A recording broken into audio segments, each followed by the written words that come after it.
So just wrapped up another podcast. One of my favorite places to eat in Riverside, and really all the Inland Empire, Delia's Grinders. Main location is on University in Riverside. They have a second location, Orange Crest area over by Wood Street.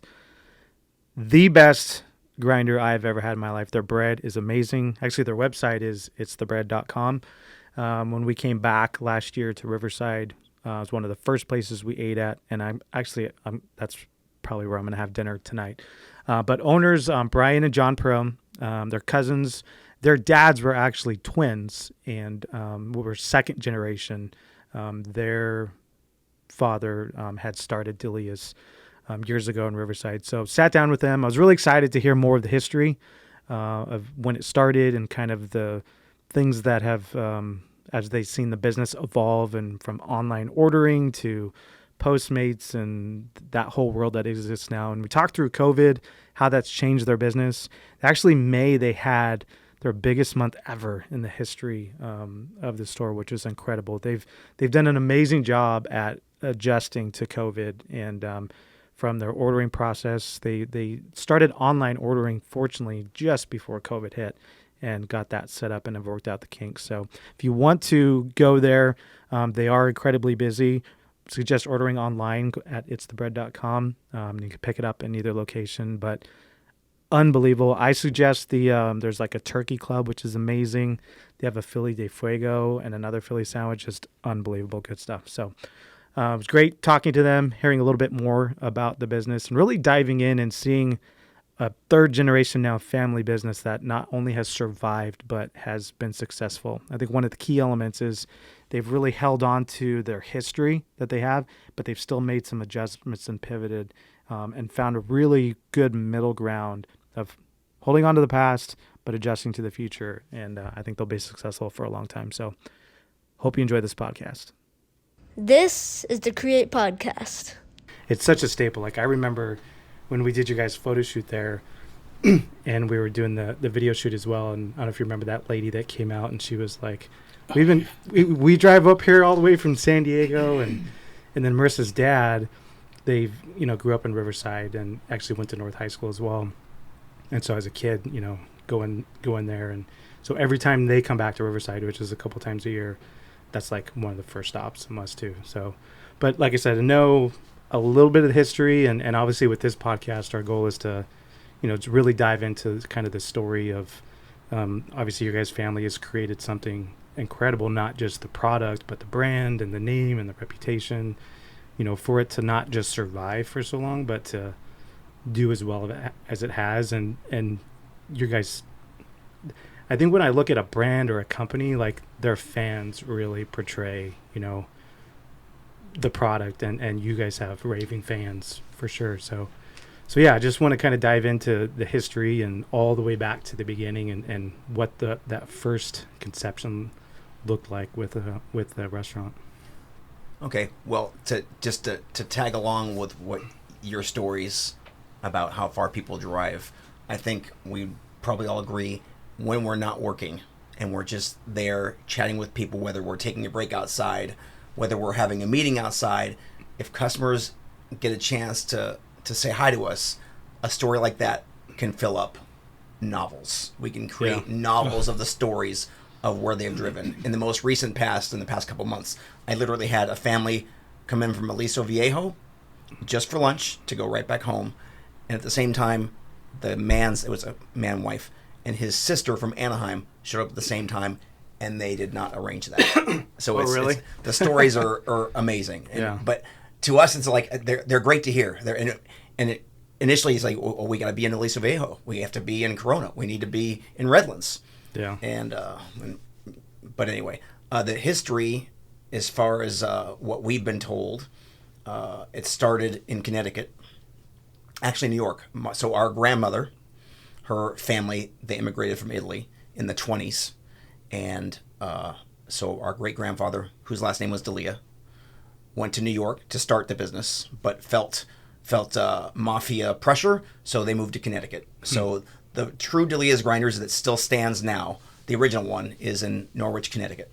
Okay. It's still there. It's still standing. Ironically, I just got a call yesterday morning, one of the phone calls that I got was somebody's, is this the Delia's in Norwich? And I'm like, no, you're on the wrong. On University? Yep. Wow. Yep. Wow. I've never had that before. That was just, it was an old lady, you could tell, and that was crazy. It was just a weird side note. Sorry. No problem. How much time do you have to drive? Right. Yeah, pretty much. Yeah, well, and we will get the people once in a while that know about the Connecticut history, but not very many. At least in Connecticut, when you go there, when people know what a grinder is a grinder in Connecticut. Here, we still need to, when you meet the people that have not discovered your brand yet, you need to say a grinder is a sub or a hero or a hoagie, whatever you might want to call it, whatever part of the country you're from. Right. It's 6 inches or 12 inches long. It's got a good crunch. Yeah. But anyway, I remember visiting the original Delia's in the 80s when I was in college, and I noticed on the windows their slogan was, "It's the bread that makes the grinder." The entire sentence. It's the bread that makes the grinder. It's so true. And shortly after that was 85. Shortly after that, we built the building where we're in now, which was 1987. And that allowed us to actually get to know more customers, because the previous building that was from 55 to 87 was like an old-fashioned In-N-Out burger. Glass, customers walked up and they walked away, and you really didn't get to know their story. Yeah. But now that we know their stories, people would start talking. We come here for the bread. We come here for the bread. As the years go by, they have great memories of the employees too, and the stories of the employees and where they're from and how well they were treated. But at the end of the day, it's the bread that, not the ham, not the roast beef, it's the bread. And so when the World Wide Web came up, I'm like, that's got to be our website. It's the bread. Yeah. So It's thebread.com. Yeah, it's so true. I mean, I've never had another grinder or another sub with the bread exactly like that. do you keep it to the same cold cuts, or do you like to mix it up? I usually find something I like and I stick to it. Yeah. Okay. Yeah. It would be awesome because like I was so taken back, and actually that happened another time. We were there. That happened the time we did the video, but then Marissa's parents had came out. We took the kids there when we first moved back, and we were talking to lady, almost the exact same scenario, like you say. It could fill books with those stories. My marketing mind always starts turning. Like it'd be awesome to see you guys do some videos, even just internet stuff, like with stories and families, like people to like document those types of things and put them out. But my mind always goes there. So your guys' dads are twins, brothers, right? Yes. Identical. Yep. So what did that transition look like? Because their father started it here, right? So what? Close, but for true accuracy, so our late grandfather, he married a Delia. So Okay. our grandfather Perrone married a Delia, our grandmother. Her brother was the initial one that brought it to California. Brought it here. Okay. And within 6 months, my grandfather was working with him, and at university. And within a year, maybe actually 2 or 3 years, they built a few more. But my grandfather kept where we are now, and my great uncle. So they disbanded business wise. So my grandfather kept university, and the great uncle, his name was Ralph Delia. He created 2 or 3 more Delias in Riverside that are gone now. And Okay. your dad said that, your dad or my dad said that at one point, there was like 3 or 4 of the Delia siblings that were at university. Oh, yep. Then Uncle Mike, Uncle Ben, yeah. So forgive me for not mentioning that, but yeah. So at one point, our grandfather, our great uncle that started it, and other siblings were all under that one roof. And ultimately, one went to Ontario. The building still stands. The Grinder Haven. Grinder Haven. Some went to L.A. County, far eastern edges of L.A. County. I forget what it's called, but. Ultimately, those all went by the waysides, and those relatives moved back east to Connecticut. So the Riverside locations did best. Yeah. There were more than just Ontario? Yep. Azusa, thank you. It wasn't called Delia's, though, but Azusa. Marie and Vinny were in Azusa. I didn't know that. That's why he's talking? That's exactly what, because I never knew that. Yeah. There So when you guys were growing up, kids and through high school, were your dads running running it basically. Yeah. When I was a little kid, my grandpa was still coming in, and this is in the old building. So this is pre-87. So I was younger than 10 years old. Yeah. He was still kind of doing it. My dad and uncle were doing a lot of the hard work, but he would still show up and do the books and that kind of stuff. Okay. Paychecks by hand. Yeah. Our current building is now older than the original building. But still plenty of our customers, obviously they're older than 60 years old, have their memories are of the building that's no longer there. Yeah. But when that transformed from my memory and from our conversations, that building happened right when I was graduating college. And that transformed our business as far as the masses. Yeah. They weren't thinking 10, 30 years down the road when they built it, because our capacity to make sandwiches isn't much more than it was at the original building as far as surface area. But we're being stretched right now. Yeah, we're being stretched. There were always 3 or 4 people making grinders at the old store, and we set up with 4 prep stations at this one, and now you're seeing. And also, the menu has changed. There's more options, so it takes longer to make a sandwich. And back then, it was meat, cheese, lettuce, tomato, salt, pepper, oil. Period. Yeah. You didn't have all those bell peppers, sprouts, cucumbers, chilies, all those kinds of things that kind of slow you down. 3 different types of cheese as opposed to just provolone. Just a lot of different options, which people want, and that's just how things have changed. But it slows down the process. So you have to have more people making sandwiches to keep up with the same kind of volume, and that's our struggle now. And everybody wants everything made to order. And it's been very exposed because of all the COVID stuff. It's one of those things where, because we have more opportunities for people to order with phone orders, web orders, DoorDash, all those things, and those are kind of like invisible people. So customers who are walk-ins like normal, they're like, well, how, we don't have a lot of. Why are we waiting so long? Well, because there's 20 people in front of you that ordered virtually. Yeah. Well, I can imagine too that someone ordering on their phone or online and they're seeing all of the options. I could see it being a lot more the orders being more customized or more toppings, because I'm thinking through, even when I've ordered something, if I'm ordering a pizza, I'm like, oh, I didn't think about this topping, or I didn't think about that one. Yeah, it's crazy. And it's just over the last 10 years, that's really been the change. Meeting customer demand really was much easier 30 years ago. I remember when we finally added turkey, like 81. People were asking for turkey. Okay, we get turkey. But ultimately, it's still the same sandwich with our basic cheese, lettuce, tomato, salt, pepper. Oh, people start asking for onions. Okay, let's get some onions. It's easy to say yes, and then with social media, you see more and more of the people who are disappointed, who you did not personally meet. Oh yeah, maybe if they have these things at all the chains, and those are ultimately our competition too, maybe we need to have the pepperoncinis or the yellow chili pepper. We have 4 kinds of peppers now. So when someone says peppers, you need to narrow it down. What kind of pepper are you talking about? Do you want it sliced? Do you want it whole?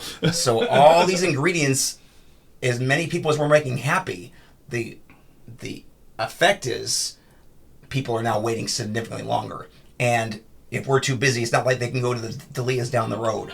Right. We've got 2 stores, but when you go to a chain, the Subway, the Jersey Mike's, they're more stretched out, so you probably won't be waiting an hour there. Once in a while, people have told us they waited an hour. It's tough to hear. It's very tough to hear, but we're trying to make some improvements to correct these things. Yeah, no, you guys have been on top of it. I mean, since the very beginning, with making adjustments and being super proactive and communicating on social media. You guys have done a great job. Do you guys bake bread in both locations, or in just the main location? No, we bake bread only at university. Yeah. And then it goes over. Yeah. Yes. I apologize. I have a real estate thing. Oh, not a problem. Not a problem. He's multitasking like some of our employees now. Some of our employees are taking phone calls, and they're also entering.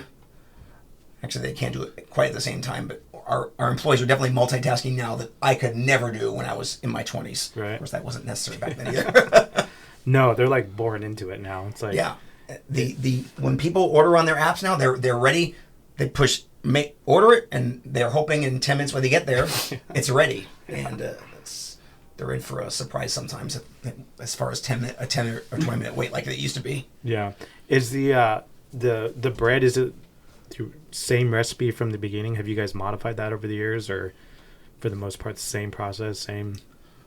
The customer probably wouldn't notice, and since we do it every day, we're probably not going to notice the difference between a loaf now between 1980. And yeah. My memory goes back to as far as the bread, 1980. But there are ingredients that we've been able to, they've added through the years that make it's more of a quicker process. So the customer doesn't notice, but instead of us being there till 1 in the afternoon, we're now leaving at 11 in the morning. They're called conditioners. Yeah. So through the years that we've seen some things that we didn't like, and we removed those. So as far as ingredients that we didn't feel were good, we took them out. Yeah, I mean, I guess, back in the day they used cake yeast, whereas at some point in the process they went from cake yeast to the instant yeast that you can buy at the grocery store now. Yeah, Obviously much bigger packages. It's variants of different kinds of sugars, whether it's green sugar or malt or molasses. They used molasses at one point. So I mean, the sweeteners have been just different kinds of things. Yeah. What time does that process start every morning? Because you have someone, I imagine, coming in early. Yeah, to start 4 o'clock every day. Yeah. Holy crap! It was 5 until we added the second store. Okay. So open both stores on time at 10. We have to start an hour earlier. So right now, how many do you call them loaves, or what do you call them? Loaf, roll. Yeah, rolls, rolls, whatever. How many are you guys baking a day on average? Go for it. Right now we're doing summertime. It can be up to 1,400 roll. Yeah. Wintertime, because of just our natural ebb and flow of how busy we are. Winters were slower, summers were busier. But we're going to average 1,000 to 1,200 a day, give or take. Mother Nature factors. If we know it's going to be rainy, if we know it's going to be windy, we'll cut back. Yeah. If we know it's going to be hot, we'll step it up. Yeah. And what about the party grinders? I mean, those, have you ever got one of those? Mm-mm. Those have, in the past 2 years, for Super Bowl Sunday, we've always done very well. 50, 60, 70, 80 of these 4-footers for Super Bowl Sunday. Now, Super Bowl Sunday is at least 150 of these things. Wow. Prepaid, they're going to show up. It's a lot of work. And they're all hand rolled. So it's we have a machine that does all of our regular loaves. So the 4-foot, 3-foot, and 4-foot grinders that we do, those are scaled out and rolled by hand. So you're talking, by the end of the day, your arms are just tired. Yeah. and even with the COVID and the social distancing and the government saying keep your gatherings down to 10, I think some of our customers might be stretching those bounds, because on Saturdays we are generally making at least 30 of these party grinders every Saturday. Weekends obviously are big. Sundays are big too. And those will feed 20 people. And they order them last minute. I mean, we're talking 4 o'clock in the afternoon, Friday for the next day. Wow. I guess that's the beauty of the business being around as long as it has, that what's seasonal. Like, I remember when we opened a Cold Stone Creamery out in North Carolina or South Carolina, and I was new to South Carolina as well, and new to that type of business. I think we opened in early summer, and we get into the fall and football starts and college football, and I knew for the most part this is what we're going to do on a Saturday. And then it was University of South Carolina had the first home football game on a Saturday, and I had no idea that nobody was going to walk in the door because everyone was either at the game or. So I guess that's the beauty of being in business. As long as you have, for the most part, what to expect. And although now in 2020, that's all changed. And we still get surprised. I mean, because we bake so much a day just based on knowing the history, and there are days where we run out. I mean, we'll run out at 7 o'clock and we're supposed to close at 9. There have been days where we've run out at 5 o'clock, and it's just for some reason you get hit, and it's like, well, I don't know what you're gonna do. It's crazy. It's not like you can go back and just make some bread. No. And then we have these unexpected big days, so then we get overconfident. Okay, let's do that at least for tomorrow, and then the next day, nothing close. Nothing. Yeah. So we could have hundreds of loaves left over. Yeah. And it's, so that stuff we all send to, there's volunteers that come and pick it up, and they deliver it to Path of Life Ministries or, homeless ministries basically all around town. Yeah. That's awesome. So that's, we try not to have, we try not to have to run out, and we kind of almost try to have a little bit left over, just because of that kind of stuff. Yeah. How is when you guys from when you guys took over to now, has the menu changed very much? Or I wasn't around during that period. Go ahead and talk about 15. Yeah, so in our 60th anniversary, we've always had our core menu, which is, we call them our classic grinders. They have become the classic because we kind of switched up with things. You had your ham, beef, turkey, capicola, Genoa salami, cotto salami, pepperoni, just our core tuna ham salad. And the core hots, too. And meatball, hot pastrami, French dip, barbecue beef. Those are just our standard grinders that we've always had. Yeah. But we also knew that people... And we basically charge one price for all those. A lot of places you go and get a turkey grinder, it's more than a ham grinder. A beef is more than that. In our classic menu, we try to kind of cost average it between what we go through, so it's always the same price. But then we realize, people will, frankly, spend more money if you put something together for them. So we put together like what we call the Sicilian now, which is capicola, cotto salami, Genoa salami, and pepperoni, and it's got like a ton of meat on it. It's really good, and they pay more, yeah. but it costs a few bucks more than your classic cold grinder. We did what we call the All American Club, which is ham, beef, turkey. I think there's bacon on it, avocado. That's my go-to. A turkey club. So we just kind of put together like a premium menu item. Also hot grinders. We have two different kinds of cheesesteaks. One we call the Philly de Fuego, which that was our first kind of foray into going to something that's off our core menu that's going to be priced higher just because it costs more. Yeah. And it's a Chipotle cheesesteak basically, and we don't use like the standard, like your typical cheesesteak, super thin sliced, like almost like deli cut meat. Right. We use almost a carne asada cut. It just gives us our own little thing, and we sell. It's so good. 20. Between that, the Philly de Fuego, and our loaded cheesesteak, which has got 15 ounces of steak on it, it's huge. We go through 20 pounds, 30 pounds just of steak a day, sometimes more. Yeah, this sit down has made me appreciate 2015 a little bit more, because even though we added most of those things right before our 60th anniversary, it's not like we hadn't thought of them or been inspired by customers to make them, because customers are always telling me, or on social media, they're saying, not enough meat. If you just give me something value added, put all the stuff on it. I don't want to say extra this and extra that. I just want you guys to offer it as is that way. And that's essentially what these ones are. Yeah. And they sell great. And we've only been doing it 5 years now. And but I can imagine, had we never forayed into that, I'm really happy we made that decision. Yeah. And like you said, one of the complaints that has always happened, and I'm sure that this happens at every sandwich shop in the world at some point, there's not enough meat. Everybody wants more and more, and especially in our culture now, everybody wants excess.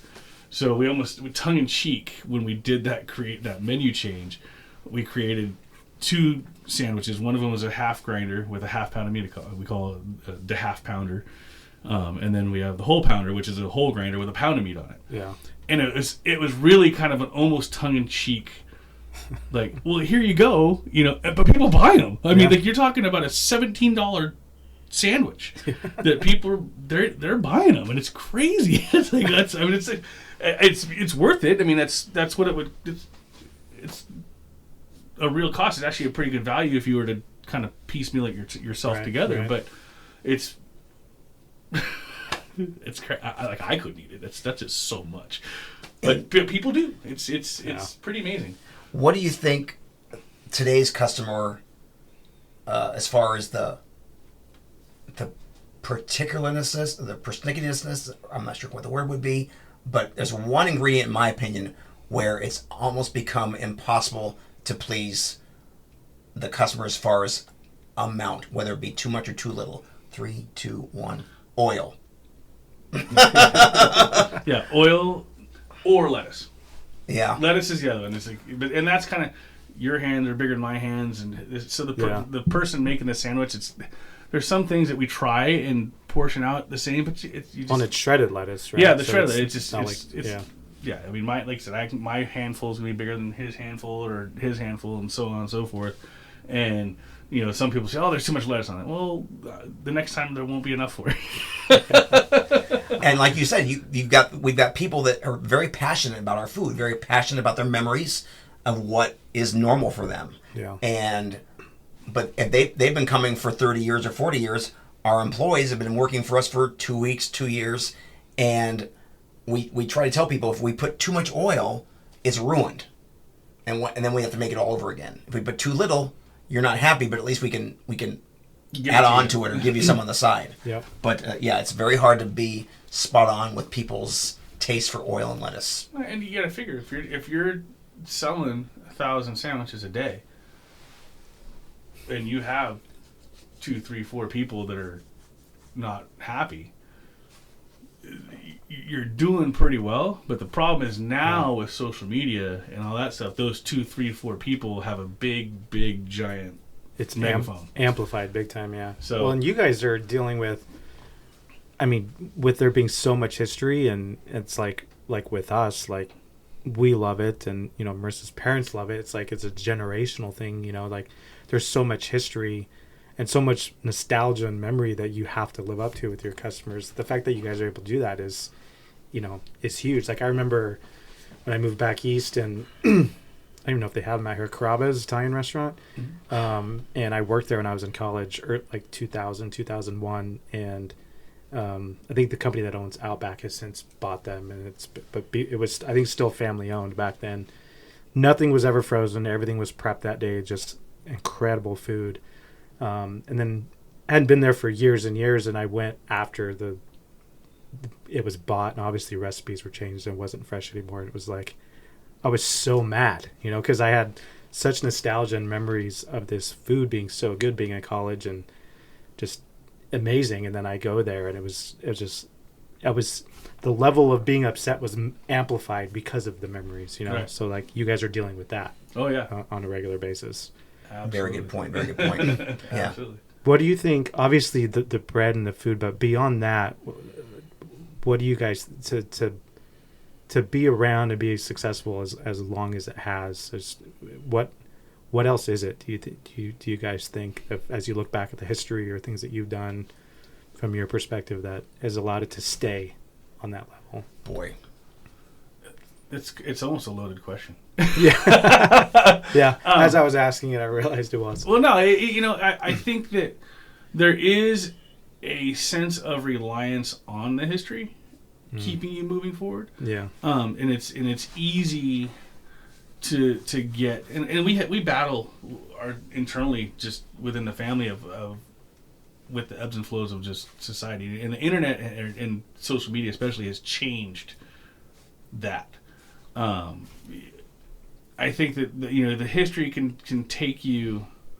The history can do a lot for you, but you can't 100% rely on that, because of those 3 or 4 people who might be upset that day that have the big megaphone.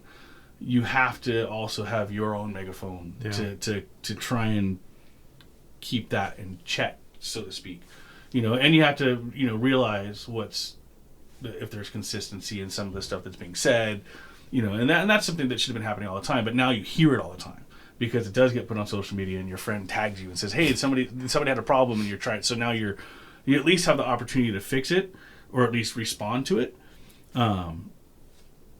And we've, in the last year and a half, year or so, whatever, and fortunately through just before all the COVID stuff, really started focusing on a lot of that, to where we're finding tools that allow us to capture bad reviews internally, so that we can respond and make somebody happy before they go to Yelp or Facebook or whatever. And then the people who have the good stuff to say, go ahead. Yeah. You know what I mean? So there are tools out there now that we didn't have before, and I think that's really had a positive effect in the last year. Yeah, because I'm sure there's so many situations where even just a misunderstanding or a simple miscommunication or mistake that you can solve in 5 seconds, that they'll leave happy. But if you're not given that opportunity, so what have you guys done to catch those? Phone calls and well, one thing about the customer that's I find they're very angry on social media and they'll blast you. And I'd say probably 2 or 3 times a month I actually call a customer, and never have it's so much easier just to respond with email and things like that. But once in a while, I'm like, I'm going to call this person. Their phone number's there. I'm calling them, and it's never gone bad. It's never gone badly. They really appreciate the time and the honesty. I'm honest with them. I'd say we screwed this up. It's on us, or I'll just give them the backstory so they can understand me, and it's been great. You were asking, I want to tag on to what you were saying. Why do you think we've kept the success going? Because before COVID, I definitely was noticing I wasn't getting the generational stories anymore. You'll still see the grandparents and the kids, and they're coming from out of town, and that's why the kids are coming here. But I'm hearing less of those stories now. I hear more of the people my age, our kids, they don't have time to go to that part of town anymore. I'm like, I don't like to hear that, because we are just the 2 locations. So I'd like to think, I can never prove it, but I'd like to think that our longevity helps, being around 65 years, and that's on our advertising. That helps. But yeah, the new customers, I would love to know where they're coming from. Referrals, because every person that walks in the door, when they don't say we're here because of this person or that person. So I'm sorry if I got off track. No, it's, I mean, I can see that. Obviously, like, surprisingly, I had never been there before we came back, and I grew up in Riverside, and Who was your referral? Yeah, my wife, and then so I grew up in Riverside. I left in 2001, so I was gone for almost 20 years, and then came back last year. So when I left, I was early 20s. Somehow I had never gone as a teenager. There you go. But my wife went all the time, and her parents went. So when we moved back, Marissa was like, "Oh, we got to go to Delia's," and then obviously knowing Brian and Mandy, but I can see that. Like, for someone like me, I don't have all that history or nostalgia, but people want to belong to something. I think we all have this natural desire to be a part of a club or a team, or so. Even though for me, like, the main factor is just the food, just the grinders and the bread. It's amazing. But I also, feel like, oh, this thing's been around forever, and I'm a fan, and I think we all have that desire. So I can see. But if the food was crappy, then it wouldn't matter, Right. So. And the funny thing about that is, like, I get with Delia's, there are 2 camps, and there are very few that are in between camps. There is the I love it camp, which we're fortunate to have plenty of people that do, but there is definitely a camp that is like, I hate it. Yeah. they oh, your bread's too hard, it cuts my mouth, it broke my tooth. I mean, you hear all kinds of crazy stories, and it's like, I mean, come on, we're not talking about like a thick crust French bread that we have going on here. Right. It's the NCBs never coming back. Yeah, but you definitely have there are 2 camps. Yeah. They're very stark. And there's very few people that are kind of in between, like, oh, it's okay. It's that you either love us or hate us. It's some of that has to do with, there are other restaurants or sandwich shops in town that people think that we have, like, animus relationships with. Like, oh, it's Substation, or it's Butch's or Antone's, and and it's, we've never had bad relationships personally that I know of.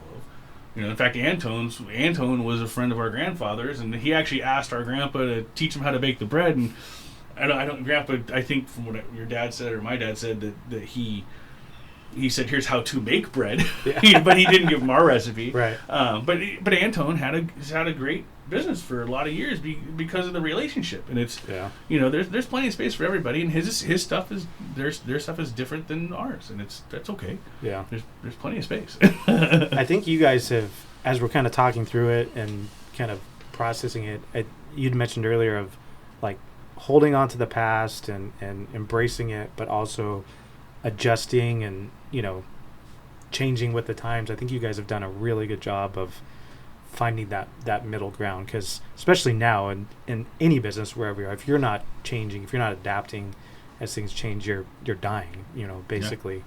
But if you just completely change and like, let's change everything, then you'll lose that. So I think you guys have really done a good job of hitting that sweet spot of staying true, and I think when you talk about your menu, that we had the classics, then we had these, that was brilliant too, to call them the classics, because I'm sure if you would have got rid of them, people would have like rioted in the store. it would have been crazy. How about the pepperoni story? A pepperoni grinder. Before we did the Sicilian, we would pretty much use pepperoni on a pepperoni grinder. Maybe they'd mix pepperoni with another meat or two, but never more than 5 or 6 a day. But yet we got rid of the pepperoni 10 years ago, and before social media was around, and we just heard the comments face to face, like, oh, it came back, and now it sells pretty well. I think the place where I may have misjudged it, because we do get plenty of requests, and again, when I say plenty, this is from when I'm behind the counter, this is when I'm looking at social media, or I'm answering the phone, which is nothing compared to our employees, but I still hear it. But people do ask for wheat bread for years. They do ask for gluten-free. And you just can't do these things overnight. But we finally added wheat bread 3 years ago. We make it in-house. It's vegan-friendly, and it's really good. It takes care of two things. It's not crispy and crunchy like our standard bread is that so many people love, but a few people hate. Yeah. So we now a softer bread we make in-house that's healthier maybe, but 50 a day tops. Yep. And it's been 3 years. So, wow. But now some of our Roger Duncanson and another guy, that's all they. So current regular customers though do buy that now instead of the white, but it's negligible. But the new people typically aren't. But it's there. Yeah, and I thought it would double our business. I really did. Yeah, it's funny. So when we had, at one point we had 2 Cold Stone locations. I think we had 15 like normal flavors that we always had, and then we had 5 to 6 like optional, like from banana to black cherry and pistachio, stuff like that.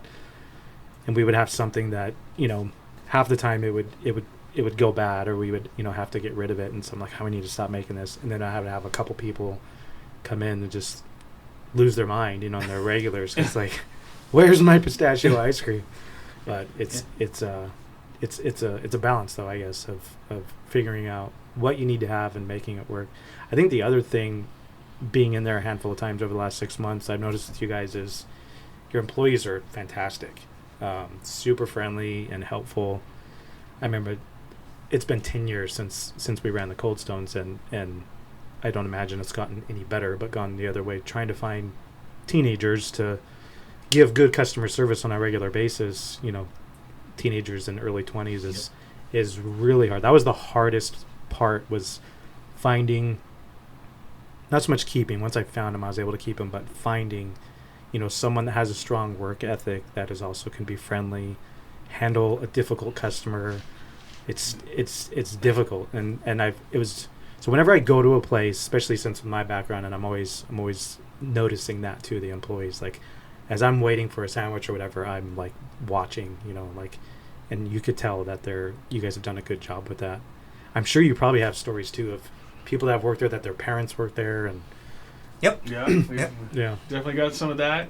And like employees that's probably one of the toughest parts of the business, is retention and quality and teachability, I guess would be the it's tough, because And we like to have the motto: if you can't pronounce Delia's after a month, you're gone. yeah. Obviously, we don't have that rule, because they're still doing it as long as they're the friendly demeanor. When I was younger, it really bothered me when people would mispronounce it. But now, as I'm mature, I'm like, as long as you know where we are, that's good with me. I don't care what you pronounce it. Call me whatever you want. But that's really that we talked about earlier, the radio commercial that we did. Yeah. 2003. What about it? It was all about the play. It was like a game show in the background, and it was the three guys talking about how do you pronounce the name. Is it Delia's? Is it Delia's? And they're like kind of Guido sounding people, and that was the whole joke kind of behind the commercial was what do you call it? I'd forgotten that. I told you it was the bread. I told you it's the bread. It's not the name. It's the bread. And that was the whole premise of the commercial was how do you pronounce the name of the restaurant? You have, and that's just, I think that's a product of just the diversity of Southern California. Is you have a lot of Spanish influence and other, Delia's is the how you pronounce it, but we get Delia's, Delilah's, Delia's. Delia's is probably pretty, in our employees, they grew up saying it one way or the other. I remember working, cashier when I was younger, and every once in a while you'd get a phone call like, how do you pronounce the name? And you'd say it, and you can hear in the background. That's when speakerphones were 10 people in the background like, oh, that's right. And it's kind of a, Yeah. Settle a bet for us, please. Yes, settle a bet. When we were driving to meet you guys there to do that photo shoot, we were doing the video shoot, and we recorded the intro to the video shoot before, and so we're driving we got probably like 45 minutes, an hour before we were going to meet you guys, and I'm prepping in my mind what I'm going to say for the intro of the video, and I'm like, how do you pronounce, is it Delia's or Delia's? And she's like, it's Delia's. No, it's Delia. I'm like, which one? She's like, Delia's for sure. I'm like, can you call Mandy? So she called Mandy. I remember that. That's right. So she called Mandy. I'm like, I cannot say it wrong on the beginning of the video. That'd be terrible. And when you're trying to do business with when you're trying to pay bills, or you're calling one of your vendors that you don't know, or they don't know you, the spelling, that apostrophe, messes things up sometimes. Someone's like, when I'm filling out forms, do I just write Delias and just keep the apostrophes out to make it simple, or do I do it how it's supposed to be? And there's no right or wrong answer. Either way. Yep. How about the phone number? How about our address? Yeah. So what have you guys found successful in finding good employees? What are you guys doing these days? It's honestly, it's luck of the draw. Yeah. It's who applies. It's because there's so many different factors that because we have what we would call really good employees, and we have employees that are questionable. And you said that you've always seen, our employees doing well.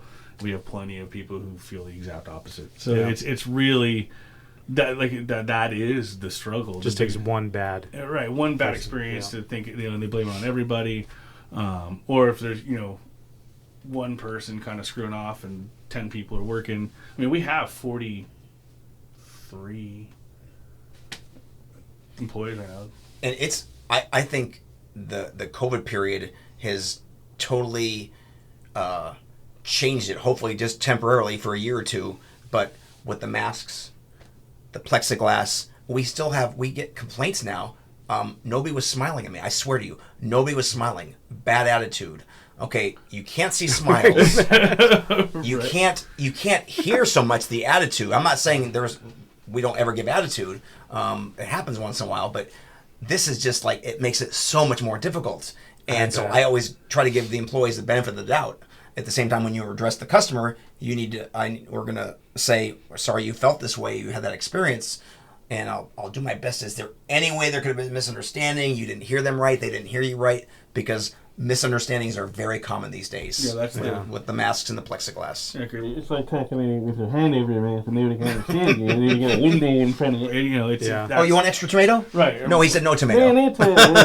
Well, and I've noticed with wearing masks, like, not everybody smiles with their eyes. Like, everybody is very, very different. Like, some people, they smile, their eyes light up, and some people's don't. So, like, I hadn't even thought about that.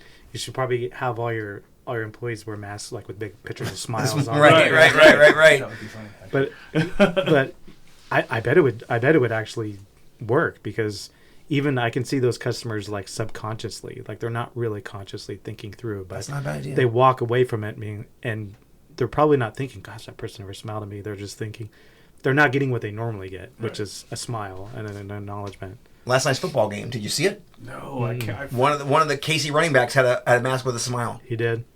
but he's showing his nose. That would be hilarious though if they all had massive smiles on. That might be a good idea. Yeah. Might be a good idea. At one point, we said, should we make? 'Cause almost every place you go now they have logo masks. Mm-hmm. We've not done that, but and everyone's got their own personal feeling for what feels good and what doesn't. Yeah. But might be a next step. Yeah. Definitely lighten the mood, especially if smile. especially if it's a situation where you're really busy and they had to wait. Right. It's hard to be mad at someone that's smiling at you. Yeah. I remember telling and everybody's so different with a smile too. Like I remember with the employees, and fortunately we were ice cream, so not very many people are in a bad mood when they get ice cream. Right. Right.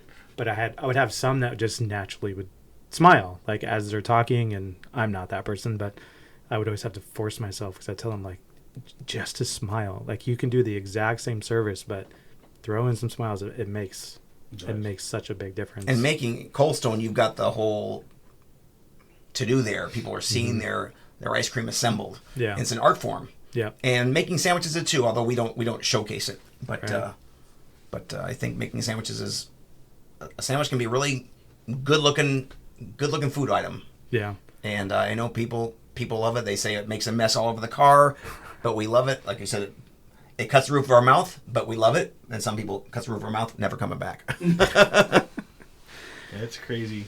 It's a crazy business. It really is. One thing that I know we wonder is why have we never expanded beyond just the 2 stores? Mm-hmm. And there's no right or wrong answer. Before we were adults, our dads and our grandfather were happy with the store. It was paying the bills and everyone was happy. And they probably, and I can't really speak for them, but they probably didn't want to work harder than they were already working. Because when you think about it, even though the bread is just a part of our success, it's the most work and it's the most important because that's what people are really enjoying, right? Yeah. So but we always think, well, other companies have done it. Other companies, including local companies, have figured out how to grow and keep to their principles. We've not done that to this point. We've not been able to sit down and figure out how are we going to bake the bread, distribute it, and operate the stores. We want to. We're hoping the next couple of years will be good to us in that area, but we need to figure out logistics. Yeah, I mean that's our Achilles heel, is making sure that the bread is done right, and you have to have, like we said earlier, we start baking at 4:00 in the morning. You have to be able to find people. And talk about employees now, Yeah. that are willing to get up and do that 7 days a week. And fortunately, there's multiples of us. But if you start opening up in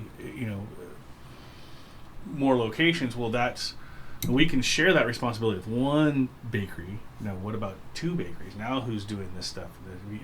3, 4. It's exponentially. Like we need more people who are willing to do that. Yeah. And that's our Achilles heel. That's our challenge, is figuring that part out. Yeah. Our dads had the 2 of them, so that they both worked 6 days a week for as long as I can remember, until probably the 90s, when they opened up the other store and they were working. So they were double shifts. They'd go in the morning and then they'd come back at night and close up. He said the other store. He means our current building now. Yeah. They would literally in their 40s they would work in the morning and they would alternate days to come back and work at night. That doesn't happen anymore. No one works double shifts. Nobody anymore. does that anymore. Thankfully, it was really just a conversation at one point of just saying, hey, if we hired somebody to be a manager at night or paid somebody, you don't have to do that anymore, and it would only cost X amount of dollars, and for you to have that freedom to not have to worry about that. And once they kind of saw like, oh, we can afford that, and Right. I don't want to do that anymore. Yeah. And fortunately, that trickled down to us, and now, I mean, we only have to work 5 days a week, and that's that was a huge transition within the culture of our family dynamic in the business. That was, we're fortunate enough to not have to work nearly as hard as our dads, and I'm sure that Grandpa worked 10 times harder than our dads did. Yeah. So there's we figured some things out. It's just, how do you do it with the bread and growing? Could you, if you guys opened another location, is it possible to produce enough bread out of the main store for 3, or would you have to? It would depend on the volume. Yeah. That's the and it would definitely mean, even at a lower volume store, which I would consider our Orange Crest store. We do a couple hundred sandwiches a day out of there. Even at that volume, you're looking at, just because of logistics of multiple deliveries going out. So one to get the stores open, and another one to supplement for the rest of the day. Just because you got the time, bread can only bake so fast. Yeah, it had to be relatively close. Yeah, that's true, because we do so much volume at university that we can get one delivery out for our Orange Crest store, and then the next load of bread comes out, and that can be done or close to being used up by the time another load comes out, depending on how busy we are when we open up. And there's days where we open up and there's 10, 20 people waiting. Then there's days where they're not waiting, but we have all the online and web orders and all that stuff that are waiting. Yeah. So it's crazy. The bread is, it's our Achilles heel. Yeah. It's what blesses us and curses us at the same time. Yep. Well, it's like, I look at almost really like any industry, like a lot of times it's the thing that makes that person or that business successful. They have to do it, and they are successful because other people aren't doing it, because it's more work. It's a lot of work. Whether it's real estate or whatever, you could look at the people that are successful. They're willing to do the things that the other businesses aren't willing to do. Right. So then, like you said, it's that Achilles heel. Like, well, we have to do this. How has, with, obviously you guys went through the transition of online orders, right, which didn't exist before, and then the last couple of years there's been a kind of another, I guess, just amplifying online orders with Postmates and Uber Eats and all that. How's that affected you guys? What have you any changes or? Well, we started January, right? Online became effective January. Yeah, we've been doing DoorDash and Postmates and Grubhub for a year and a half, 2 years. Yeah. Really, those are tough platforms for a lot of places, and even us. It took us a while to figure out how we needed to do it, but they charge you a commission, so you don't really make money on them, and you're really only on those platforms to satisfy a customer who wants your food but doesn't want to drive out to get it. So it's really just it's more of a customer retention. Mm-hmm. We didn't have online ordering, like web ordering through our website or anything like that, until the end of last year is when we started doing it. And fortunately, we had started that process because we'd been live for a couple months before COVID hit. Such a good thing. And, it still needed to be dialed in, and COVID forced us to dial it in, but as best we could with the platform that we're using. But it was as opposed to a commission-based 25-30%, which is what DoorDash and Postmates what they take. It was a flat fee of like $150 a month, and if we could do that in volume, that $150 is not nearly close to a commission that you're paying DoorDash or any of those places. But we were doing a couple $200 a day in web orders, where once COVID hit, that was 5+ fold, almost 10-fold in some cases. Yeah. It was almost at the very, very beginning more than walk-in customers or phone orders. I'm starting to get post-traumatic stress disorder from just thinking about this because we initially purchased our POS system because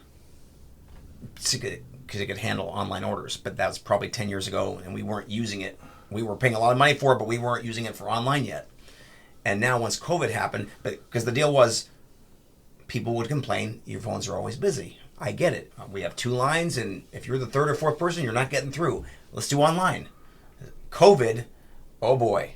So the phones are off the hook, and then the online people are getting through. There's no busy signals, and so we've got the old-fashioned wheels with the tickets on it. Yeah. And so normally you just put a ticket up in the clip and you spin it around.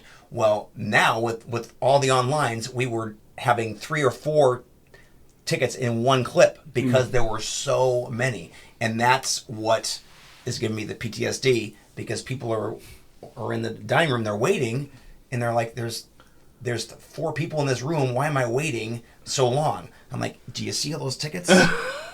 They ordered before you. They were here. They were virtually here before you. Yeah. You know. So it's created a whole nother dynamic of it's not a blessing and a curse situation where it's people are able to get through, and we're still having problems with the volume of phone orders.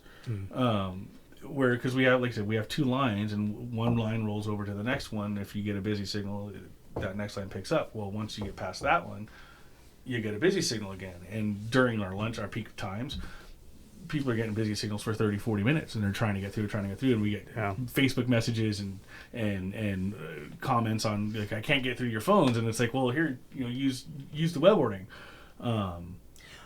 Our phones have been so busy, the mayor has texted us personally, hey, your phones are busy. Like, no, legitimately, like that is it's an actual problem. So we're right now looking at, okay, how do we got to invest in a phone system that can put you on hold. Well, my fear with that, and I don't think I've expressed it, but my fear with that is people might be put on hold waiting for 20, 30 minutes to get their order taken because there's so many people queued up in the system. I don't. Who knows how many people? We got to spend the money to find out how long people are waiting in the queue. So we just don't. It's a crazy dynamic that's happened. Yeah. So during COVID, we've gone from 4 tables of prep. We now have added a 5th table during most hours, and when we redesign our dining room in the next 6 months, we're going to add a 6th table. We're going to increase our capacity by 50% just to keep up with the volume, so people's wait times are less. Yeah. But we just literally you come in on a Saturday afternoon, there is a possibility of waiting between 30 minutes and an hour to get your food if you walk in the door, because we're so busy with online stuff and phone stuff as well. If you go back and look at people making sandwiches, they're not stopping. They're and the quantity order, and one person is assigned one order. So if one person gets 10 sandwiches, one person is making all 10. Oh wow! Yeah, it's crazy, and that's the other thing that COVID has done too is people are buying more food when they order. In the restaurant industry, you talk about check averages, and our check average is up 40%. I can see that because the last time we ordered, we went online and ordered, and we were asking everybody what they want. And it was like an early lunch, it's a Saturday. It's like, well, let's just get more, and then we can have it for dinner or snack later because we're just going to be stuck in the house. So I can see that. Yeah. We've done that. Yeah. I don't order much with my mobile apps, but when I do, it's easier to spend more money. It is. To me, it's just easier. Like, let me just get this. If I can't finish it, dinner. Yep. Yeah. Yep. Wow. It'll be interesting too, because thinking about like every year, like the Christmas season, right, for like shopping and retail, like every year, the last X amount of years, it's been more and more and more online. So I'm sure this year, if you looked at that graph, it's going to be like that, right? Like people people that were not doing online Christmas shopping will now be, and then a lot of the things that changed, even hopefully things eventually go back to normal. A lot of them won't go back. It's like 9/11 with going to the gate at an airport. It's like, well, that changed, and we're never able to do that again. To pick up your like our son flew back east, and he's 18, and he had no idea he used to be able to do that, and we said something about being able to go to the gate. He's like, what are you talking about? I'm like, oh yeah, before 9/11 you actually used to go through security if you didn't have boarding pass and meet someone at the gate. And he's like, oh, that's weird. Right. I heard in the news today being the anniversary, I saw that people who vote this year in the presidential election were not alive on 9/11/2001. That's we true. were together that morning. We saw that happen on our TV sets. Yeah. Yeah, because our 18-year-old Marissa was pregnant. She was on bed rest during, or she were watching it while she was on, which is it's crazy. Yeah, it is. It's just things will change life, permanently. Yeah. And it's we'll see what happens with the COVID stuff. With Yeah. Whether I know that like the online ordering when COVID first hit, it spiked overnight. It was a huge percentage of your business, and since then, since things have kind of ebbed and flowed with COVID and whatever, now it's probably about half of what it spiked to, but it's staying steady. A nice probably 10% of the business. Yeah. Where it was like 1% of the business. But that 10% has been, for us, added business. Which is great. Yeah, we'll take it. Yeah. My observation here, talking about 9/11, how it changed, and how what COVID is making us adjust to. From my perspective, they change to make us as humanity less human. So the human experience of meeting your loved ones at the gate, no more. The human experience of, oh, we've been coming to Delia's, we love your employees, but now, for the most part, the trend is they're ordering without human contact. Yeah. And so the members of the employees, that may not be a story in 20 years. So if the stories are, if they still like, hey, we love the food, your online experience is very nice, and we love how the people smile at us behind the mask, that's great. But it is weird. Social distancing, I don't think it's social at all. I think it's antisocial, because you're not talking to people anymore, at least to the amount you were. Yeah. You can't hear them as much, especially people like us, me, are going deaf. But so it's like the customer service is definitely changing in all aspects of life. And so will we be able to find, is there another generation of good service that's maybe less human but still friendly? Yeah. Yeah, I'm telling you, you need to get masks with smiles on them. No, that legitimately may happen here. Yeah. We're looking to Because it's probably gonna spur on a conversation every time too. Like the customers are gonna see it and laugh and be like, "Oh, yeah, I get." We can have a photograph of a grinder altered to make a smile. Yeah. If we come back and do this with it again in a few years, I'd like to see how it's changed as far as customer habits, as far as dining in, or is it going to be mostly to go? Exactly. Starbucks is betting that most of their customers are not going to want to hang out at Starbucks anymore. They're developing all these Starbucks to go. Here's your mobile. No goodbye, no hello. There's your food. Out. Yeah. Yeah, we've literally cut every table and chair out of our dining room. I don't know when the last time you were there, but it's all Just open. we're gonna It's for the lines. Yeah, it's literally like half of our dining room is taken up with lines with social distancing, with the markers on the floor, and are you a walk-in customer, are you a phone order customer, are you a delivery app or a prepaid order? It's created. We've had to figure that out, and that's taken a long time to do, because physical space for social distancing is not something that most restaurants, if any, are designed for. No, not at all. And especially the way that they used to do, and still do on occasion, like your tables and chairs, they're fixed, like it's steel bars set in concrete, and it's not like you can't move it. So we've cut out every table and chair in our dining room, and it's actually over half of our dining room. It's close to 2/3 of our dining room is just lines, and hopefully that'll change. Yeah. I don't see it changing anytime soon, but it's just that could, if you only have 10 spaces in your dining room, then you might have only 10. We might only have 10 seats in our huge dining room that used to hold 65, 80 people. Yeah. But the good thing about our food, it's ready to go. Whether you eat it there or go home, 10-minute drive, 15-minute drive home, our food is to go. It's prepared to go, whether you're eating in. So we got lucky in that aspect. We were ready, set, go when this thing hit us. Selfishly, that might actually, if we had less dining room space, might actually help our business, just because people turn in the parking lot faster too. If Yeah. there's no cars in the parking lot, people, they're not as busy, and That's true. they pull up, and you just might be able to turn more people or and they sit down. You call it turning your table, but we're not turning a table. We don't have table service, but Yeah. we don't. Who knows? We'll see what happens, but I could see that being something that is actually beneficial to us. Like Johnny said, Starbucks is betting it's not going to be there. Yeah. Well, I'm crossing my fingers for 2021 be at least better. Yes. Well, it was for the longest time, like the last few months, I've been like, oh, 2021 is going to be great. It's going to be better. And then now I find myself thinking, God, I hope 2021 doesn't get worse. It's like, yeah, there's, which is, I don't want to think that way, but I'll definitely be, you were talking about, are people going to go back in, like, especially with like my places that I like to go, I'll be one of those people, like, I like the experience. Yeah. I like having the experience of, if it's a place I like, but I guess we'll see. So for people, the few people out there that don't know where you guys are, where exactly, you'll do a better job of describing it to me, are the two locations. I'll take University. So our flagship store, University in Kansas in Riverside. If you were in downtown Riverside, you'd be driving towards UCR.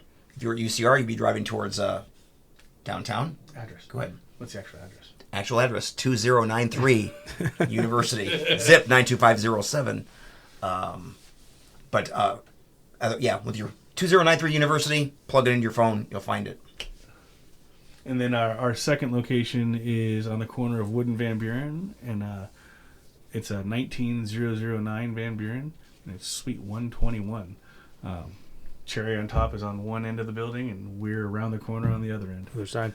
So what's the best way? Would you recommend them going to your website? Like, what's the ideal way right now for them to order? It's thebread.com. Yeah. So website, order online, and Yeah. And we do have, as far as our university location, we've got outside seating for 50 people, 50, pet friendly, misters when it gets hot again, because it will get hot again. But so plenty of outdoor seating. That's worked well too. Our outside area has been an asset. We renovated it 11 years ago, and so this has been perfect. It's been I love seeing it packed outside. Yeah. So this has just added to that. Well, I know where I'm going to be eating dinner. So we'll definitely be ordering all this talk about it.